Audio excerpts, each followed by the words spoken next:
एक दिन जंगल में हाथी और बंदर एक दूसरे से मिले। हाथी जो कि बहुत भारी और संजीदा था, हमेशा जंगल के दरख्तों के नीचे आराम करता रहता था। बंदर जो कि चालाक और तेज था, अक्सर हाथी को मजाक का निशाना बनाता रहता था। एक दिन बंदर ने कहा, हाथी भाई, तुम तो बस सारा दिन आराम करते रहते हो, कभी तुम्हें दौड़ना चाहिए। मैं तुम्हें दिखाऊंगा कि तेज दौड़ना क्या होता है। हाथी हंसते हुए बोला, दौड़ना? तुम मुझसे दौड़ने की बात करते हो? मैं जंगल का सबसे बड़ा जानवर हूं, मैं दौड़कर कहां जाऊंगा। बंदर ने एक चालबाजी की और बोला, ठीक है, अगर तुम दौड़ना नहीं चाहते तो मैं तुम्हें एक ऐसा खेल दिखाऊंगा जिससे तुम्हें मजा आएगा। हाथी ने कहा, खूब, दिखाओ, क्या खेल है?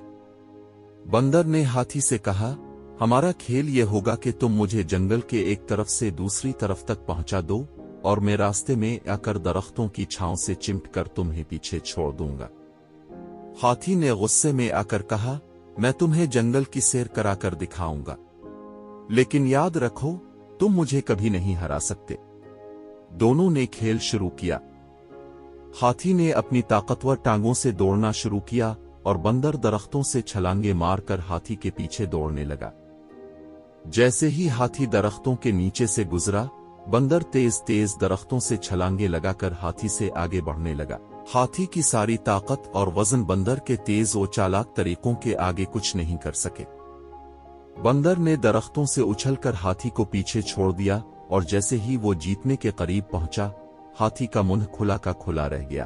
बंदर ने खुश होकर कहा, देखा हाथी भाई, जो तुम्हें सुस्त लगता है वो मेरे लिए आसान था। तुम्हारी ताकत बड़ी है, लेकिन मैंने तेज रफ्तारी से जीता। हाथी शर्मिंदा होते हुए बोला, हाँ, तुमने सही कहा, मैंने अपनी ताकत पर बहुत भरोसा किया और तुम्हारी तेज रफ्तारी को कम समझा। तुमने मुझे सिखा दिया कि हर किसी की अपनी ताकत होती है।